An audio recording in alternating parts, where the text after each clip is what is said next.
Here we are, time for Project Euler number 12. So, this one is about highly divisible triangular numbers. The sequence of triangular numbers is generated by adding the natural numbers. So the seventh triangle number, or triangular number, would be 1 plus 2 plus 3 plus 4 plus 5 plus 6 plus 7, which is 28. And it's giving us a list of triangular numbers there. And with sequences like this, you can almost always find them on the online encyclopedia of integer sequences. And in fact, a lot of Project Euler solutions are just essentially generate a sequence that appears in this encyclopedia.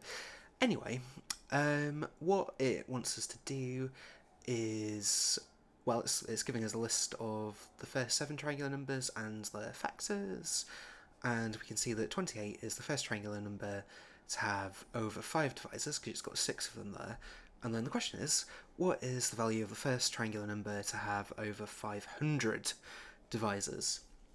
So I guess this problem kind of like naturally splits up into 2 bits, which is like, we need to generate triangular numbers, and we need to work out how many factors a number has.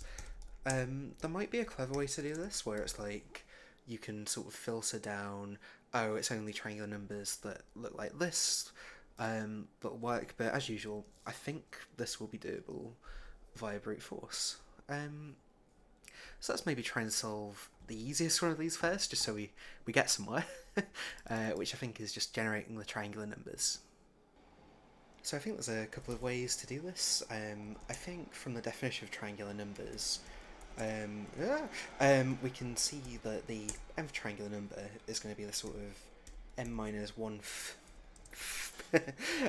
triangular number plus n.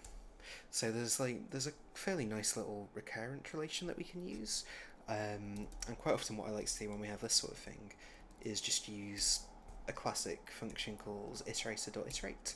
So we'll start with the smallest triangular number, which I guess depending on how you count it is 0 or 1, but for us the relevant one is 1, and then we need a way to get the next one, but we can't just rely on, we need more information than just what the previous triangular number was. We also need to know what n is as well.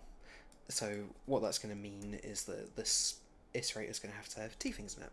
It's going to have something to keep track of the triangular numbers, and something to keep track of like where we're at, what index we're at, I suppose, or what n is. So let's call this like t previous or something, t prev for short, and we'll call this n. And then to compute the next t, it's that plus n, and then to compute the next n, it's clearly n plus 1. And I think that's it. I think we're good. I'm not sure why IntelliJ is giving me this mysterious. Oh, because I need to assign it a value. Triangular numbers. And I guess what we care about is like having the triangular numbers rather than what n is. So we can do underscore 1. I guess you could use a case statement there as well, but whatever. And I spelled triangular as triangular again, haven't I? Like, what is it with me in spelling, honestly? Like, you know, at work, if I didn't have a spell checker, I probably wasn't past probation. So let's just print some of these. Obviously, if I do for each, that's going to print like an infinite iterator, which we don't want to do. So let's see if this works. I've probably got a sort of off by 1 error. I usually do. Yeah, so you can see that isn't quite right, is it? So what's going on? So yeah, it's looking like it's a off by 1 error in the most literal sense. These are all 1 more than a triangular number. Therefore, I think what we want to do is start off the recursion here. And I think that'll offset them all. I call it recursion, so that's not worked.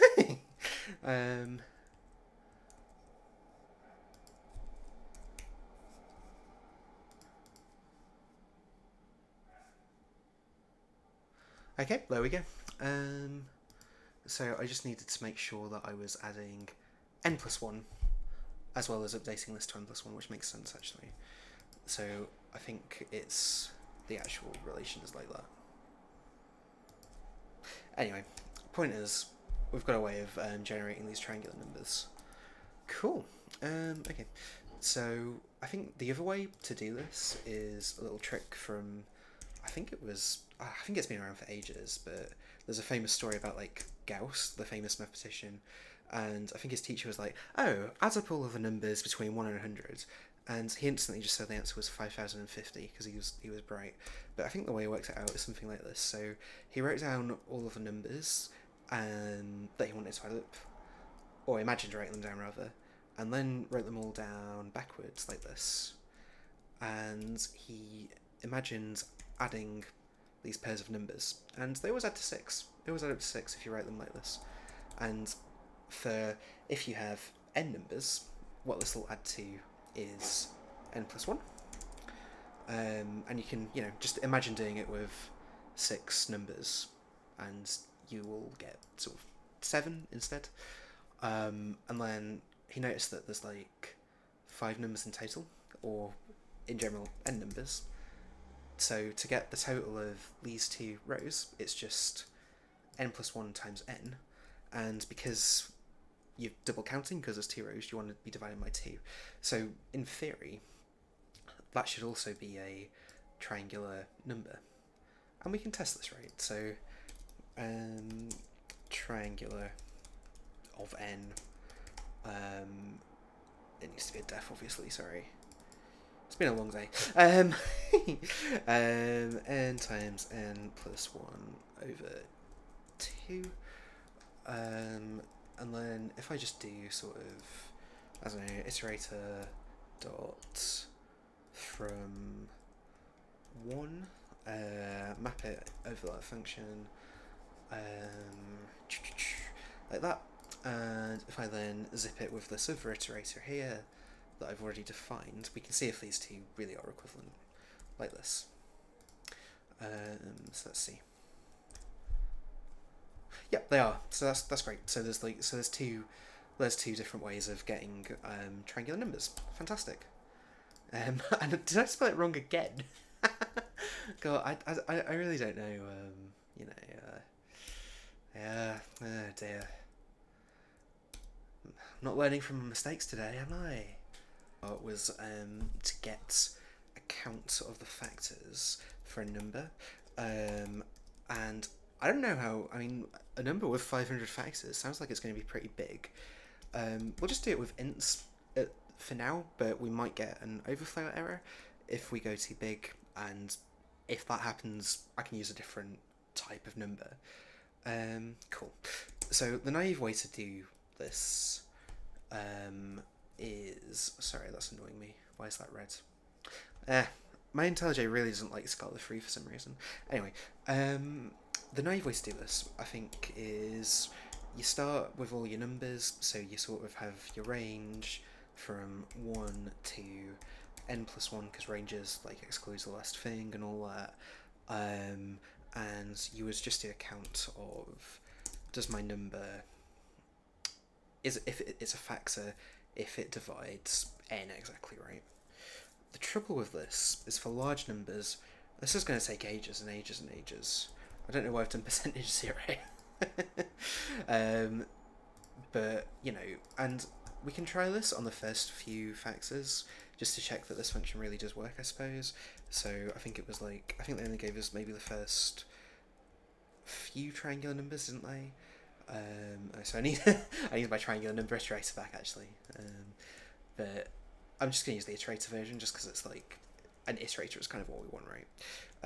So I can't remember how many it was, maybe it was 7. And then if we just map it to be the triangular number and the count of the factors like this, and just see if that prints out what the puzzle wants, or what the correct answer is rather. So if we just do that, so 1 has 1, 3 has 2, 6 has 4, and 28 has 6, and that was the first one that was over 5, that's what was in the puzzle. I mean, they're listing them there, but all we care about is the count, right? So yeah, like, I mean, I could go on and I could do a sort of like dot find where this value exceeds 500, but that's just going to run forever. So, well, it wouldn't actually run forever, but it'd take a while, right? So there's a trick that we can use that I think I actually used in maybe not the previous problem, but the problem that was maybe one previous from this, where I was talking about going up to the square root of n kind of vibe, and that's because what we care about is the count of the factors, and I think the example I used before was 144. That number's way too big. We're just going to go with... Actually, I mean, we've got stuff written down, so let's do that. So we've got... I can't highlight this for some reason. But you can see it was 1, 2, 4, 7, 14 and 28, wasn't it? And these factors come in pairs, so 1 corresponds to 28, 2 corresponds to 14, 4 corresponds to 7, and so on. And so you only really care about finding the first half of this list, and then I guess the only complication is, what if we have a square number, like 36, where 6 would appear twice? Should that 6 be counted twice? And I'm not sure. I mean, I guess the only square number in this list is 1, and we're saying that 1 is the only factor of 1. So I think such numbers should only be counted once. So that's something to bear in mind. But anyway, we just need to make sure that this, instead of going up to n plus 1, we want to go up to the sort of the square root. But obviously if I do math.square root of n, that's not going to be very happy, because this needs to be an integer. So I can naively just do 2 ints, but we really need to be quite precise with this, I think. So maybe let's just run it and see what happens. So we can see that it thinks that 3 has 0 factors, which obviously isn't true, and that's because the square root of 3 is about 1.7. And if we do 2 ints, I think that probably truncates it down to 1, which means that the range that we're searching isn't large enough. Also, we obviously need the factor of 2 there. But let's just see. Can't command click on it. Fair enough. But I think what I said was correct, so I think we can just do math.ceiling on it, and hopefully we'll get the sort of correct number of factors. And I believe toCeiling is going to return a double, which feels kind of weird to me, but I think that's what it does. Okay, cool, let's run that. So as you can see, for 1, yeah, 3 is still giving us 0 factors, which obviously isn't correct. I'm not sure I understand that, to be honest. Not sure I understand this at all. Let's see. So if I do this, so I just want to know what value this spits out of 3. Spits out 1. Oh, because I've got a 2 in there. Yeah. So you do the ceiling on the double, obviously. There you go. Okay. So this is looking better. And indeed, so I think I did that before. And indeed, 28 does give us 6 factors. So 36 is a square number, and square numbers should have an odd number of factors, right? So I think what's happened here is this multiplication by 2 is obviously always going to give us an even number, and I think we want a special case when something is a square number, because we want to add the sort of final factor repeated. So we just need a way of checking if something is a square number in order to add 1. Or we could just hope that the real answer isn't a square number. So to be honest, I'm just going to go with that for now. But we could have some logic to check that for us. Okay, so I think now that we've got all of the kind of ingredients in place, it should be fairly straightforward to actually solve this. So we don't want to do a take because we just want to search this iterator until we find a triangular number such that the count of the factors of that triangular number is greater than 500. And let's see if that works. So it's given us an answer. I've no idea if it's correct, but let's see. And I'll bet I'll have to refresh this because I opened this a while back for that confirmation code. Yeah, so it's a different capture. So let's see. So is this correct? Yes, it is. So yeah, my solution to this wasn't perfect by any means. This function just isn't correctly implemented for square numbers. But we were lucky in the sense that the first number that we were looking for happens to not be a square number. And you're allowed to do stuff like that. I think that's fine, both in life and for Project Euler. And if this hadn't worked, we knew how to fix it. So yeah, all good, I think. Alright, cool. Thank you for watching, and I will see you next time.